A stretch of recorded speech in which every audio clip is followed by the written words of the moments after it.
Mais uma quarta-feira recebendo aqui nos nossos estúdios Moacir Leite, que além de presidente, né, conselheiro aqui do nosso município de São Miguel, tá de volta, como toda quarta-feira, tirando dúvidas aí, né, em relação às inovações trazidas pela Lei Henri Borel. Recentemente, então, foi sancionada uma lei popularmente institulada, né, por Lei Henri Borel, em homenagem a um menino de 4 anos morto após ser espancado no apartamento em que morava com a mãe e o padrasto.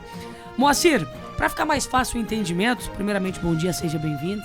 Bom dia, Ana, bom dia, David, bom dia a todos os ouvintes. Obrigado aí pelo espaço mais uma vez. Qual que é a semelhança, existe semelhança entre essa lei Henri Borel com a Maria da Penha? Sim, ela existe bastante semelhanças, né? Como você mencionou, em razão do fato que aconteceu, né? Que o menino Henri foi assassinado lá, espancado, enfim. E aí, como no Brasil é meio nesse ritmo aí, se corre para normatizar alguma coisa. E essa lei, mesmo sendo os operadores de direito reclamam que não foram consultados, ela apareceu meio de surpresa, enfim. Mas ela trouxe inovações muito importantes, né? Ela com bastante semelhança na Lei Maria da Penha, que é algo positivo, né, que nós temos aí. E continuamos então discutindo aí sobre o fenômeno violência, né? Violência, nesse caso, contra crianças e adolescentes. E o que essa lei fez, ela introduziu nesse âmbito também a violência, como a violência doméstica, a violência contra crianças e adolescentes no âmbito doméstico, né? E tem também a medida protetiva contra o agressor. Isso, ela traz vários pontos, né? E um dos principais pontos, ela provoca, isso já é feito, né, na maioria das situações, mas ela dá a possibilidade para a própria autoridade policial, o Ministério Público que já tinha isso, e o Conselho Tutelar, inserir na rede de proteção a vítima, né? E também ela abre âmbito para que o Estado, o Distrito Federal e os municípios criem programas de assistência nesse sentido e, enfim, prioriza a atenção para a vítima, né? Isso não acontece só em cidade grande, né, Moacir? Infelizmente essa realidade também é aqui para nossa região no interior, né? Exatamente. No dia a dia, né, do trabalho de quem está na rede, né? Quando eu falo rede, nos incluímos. A gente presencia coisas terríveis, né? Inclusive às vezes é no nosso vizinho, né? Acontece próximo de nós. Um ponto importante também, Ana, David, que essa lei traz, ela responsabiliza, ela traz consequências para quem deixar de denunciar, né? Por exemplo, você sabe que ali na tua rua, você passa e percebe uma criança adolescente, alguém, inclusive uma mulher, né, sendo vítima, né, e você não denunciar, né, para as autoridades competentes, essa omissão, ela é prevista aqui na lei Henri Borel. Agora eu gostaria que o senhor explicasse, conselheiro, a respeito aí, a lei foi sancionada, sabe muito bem, né, que tornou o homicídio de criança em crime hediondo. Dá para esclarecer um pouquinho para a gente o que de fato é esse crime hediondo? Então, aí é a tipificação, né? Justamente para dificultar aquela situação de... está relacionado à responsabilização, né? Certo. Que, no geral, quando a gente olha assim e fala, não, tem que ser preso, tem que ficar preso, tem que pagar pelo que fez. É aquela coisa que está incluindo aí nessa categoria de crimes, justamente para que... um dos objetivos é tentar disciplinar para que esse seja evitado, né? Que o cidadão pense melhor antes de cometer esse tipo de atrocidade, né? E assim. quanto à penalidade, Moacir? Você se refere quanto ao tempo da pena, é isso? Isso. Isso ela é dentro do Código Penal, e mesmo com a inovação, ela é ampla, né? Ela dá essa autonomia para o juiz analisar vários pontos, né? Mas desde o momento que ela se torna um crime hediondo, ela já parte de um pressuposto que não é simplesmente o cidadão vai lá pagar uma fiança e vai estar na rua novamente. E o que ficou estabelecido no que diz respeito a medidas contra o agressor? Então, essa é uma possibilidade voltando ali no caso da vítima, né? É importante a aplicação da medida também com o afastamento do agressor, né? Então ela traz essa possibilidade da própria autoridade policial, ela pode já determinar o afastamento do agressor, né? E isso ela vai comunicar ao juiz em 24 horas, né? No caso do conselho tutelar, nós não podemos determinar isso fazendo, mas nós podemos solicitar, inclusive, de imediato para a própria autoridade policial fazer isso, né? E em 24 horas vai para o juízo. E se nós não fazer isso, não tiver essa possibilidade de fazer diretamente com a autoridade policial, a gente manda para o juiz e em 24 horas já ele tem que se manifestar nesse sentido, né? Determinar, acatando ou não. Então, ela trouxe várias inovações ali, dando mais competência aí para a autoridade policial, para o Ministério Público e para o Conselho Tutelar no quesito das medidas de proteção para a vítima, né? Sua pergunta sobre o agressor é justamente a tentativa de reeducar, né? Veja, nós estamos num âmbito que essa é uma violência que acontece no âmbito doméstico, né? Então, pessoas que têm vínculo, né? Então, não só a responsabilização, mas inserir na rede, inclusive São Miguel já está se articulando, né, nesse sentido, porque não é a mesma equipe, não é o mesmo equipamento que vai atender a vítima e o agressor, né?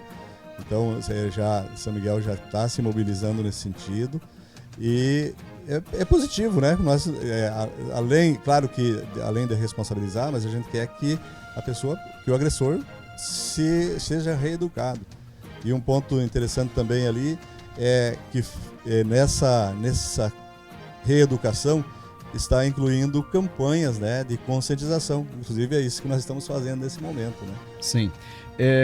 O senhor está há quanto tempo contribuindo no conselho, conselheiro? Estou conselheiro desde 2009. Desde 2009. Aí eu te pergunto isso porque traz aí na bagagem uma experiência já muito grande, né? E aí acontece sempre desse agressor ter características semelhantes, né, nas ocorrências, acredito. Nesse caso aqui, por exemplo, do Henry, o padrasto lá, era dissimulado, né? A gente já tira essa conclusão. Isso se repete, assim? Tem uma recorrência ou não? Sim, na verdade a gente, né, está aprendendo cada dia, né? E cada dia o crime será o agressor, o comportamento humano, ele se repete sim, mas ele também tem vem apresentando algumas modificações, algo novo, né? Esse é um tema bem amplo, né, David, para a gente discutir, porque o primeiro passo está relacionado vamos falar com a palavra bem chula, né, ao machismo, né?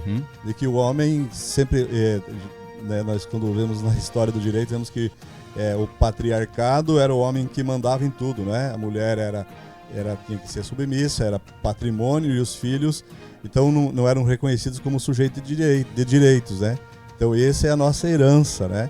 Inclusive a violência contra a criança e adolescente no âmbito doméstico, né? Muitos ainda querem entender e infelizmente ainda parte da sociedade se defende isso, a aplicação do castigo físico na educação, né? E quando que nós vemos que esse fenômeno aí, digamos assim, ele é muito mais amplo, precisa ser discutido, porque ninguém se educa, ninguém agredindo, né, castigando, né? Agora, ficou configurado, conselheiro, na lei que o conselho poderá ainda representar o delegado de polícia ou o Ministério Público para pedir medidas cautelares de proteção do denunciante desses crimes, não é isso? Você referiu ao denunciante? Tá. Medida protetiva. Sim, isso inclui. Nós já tínhamos alguns programas, né, que protegia o denunciante, a testemunha, enfim. Mas nesse caso ela pontuou ali, né? A pessoa que denunciou, inclusive ela pode ser inserida em programas de proteção se a situação for, digamos, seja comprovado que ela vai estar correndo risco por ter denunciado, né? Por ter cumprido seu papel como cidadão, né? E todos nós temos que observar isso, né? Acho que tem que sim denunciar, né? Temos que estar pronto para estender a mão, para orientar, para ajudar, mas sim denunciar também. Tá, então essa lei, né, David, que foi foi realmente formulada com base na Maria da Penha, porque são muito corriqueiros, né? Essas situações quanto à violência sofrida pelas mulheres, porque querendo ou não, geralmente a mulher que sofre agressão pelo, né, marido, a criança também, que geralmente a criança que é fruto, né, de um relacionamento dela com o ex-marido, sofre também. Sem dúvida, né? Como já dissemos em outros momentos, se tem violência doméstica dentro do âmbito familiar, mesmo antes não sendo, quando não era caracterizado diretamente, incluindo a criança ou adolescente, mas ele também é vítima, né? No mínimo ele é vítima, ele está sofrendo violência psicológica, né? Quando na maioria dos casos também sofre a violência física. Alguma outra contribuição que a gente pode de repente ter esquecido aqui, conselheiro, que o senhor gostaria de pontuar? É importante a gente frisar a nossa conscientização, né? Nós precisamos, todos nós da comunidade, todo cidadão de bem, falar sobre isso, né? Estar consciente e procurar se informar, né? Existem algumas desinformações no quesito violência, né? Claro que a lei não permite o emprego do castigo físico na educação dos filhos de forma nenhuma. E a gente que conhece ou estuda um pouco esse fenômeno, a gente sabe que não resolve, né? Mas é aquilo, traz-se na herança aquilo que se aprendeu com os pais no ano passado, na história da infância no Brasil, né? Eu já disse isso aqui, quando nós estudamos, quando nós vamos ver a história da infância no Brasil, ela é vergonhosa para todos nós, né? Então, conversar sobre isso, né? Não é quando o pai está dando chega para lá, meu filho, nós estamos falando de violência mesmo, né? Sim. E tem vários motivos aí, geradores, né? Que o principal é a droga, né? As drogas lícitas e ilícitas. E a falta de informação faz com que de certa forma atrapalhe na produtividade das campanhas que se faz, né? Que sempre está se fazendo usando várias formas, inclusive os meios de comunicação. E diz que denúncia, Moacir, vamos reforçar um pouco também, acho que é importante, né? Isso, diz que 100, né? O 181 são ferramentas importantíssimas, né? Que essa denúncia vai chegar até as autoridades. Temos a própria delegacia tem divulgado aí seu número, né? Que é o 3565-8700. O telefone do Conselho Tutelar, né, está sempre à disposição. Inclusive temos o WhatsApp nos números hoje, que às vezes não dá certo ligação. Sim. Deixa o recado lá, a gente retorna, enfim. 3565-8157, 8803-5367.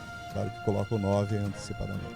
Perfeito. Mais uma vez agradecer a tua presença aqui, a colaboração, todas as quarta-feira passada, inclusive quero fazer aqui um agradecimento em nome do nosso departamento de jornalismo, que o Moacir costurou muito bem a entrevista lá com a escrivã, que trouxe um bom resultado para a gente Mazotti, aqui. Isso, e te agradecer pela colaboração, o conselheiro. Estamos à disposição. Muito obrigado.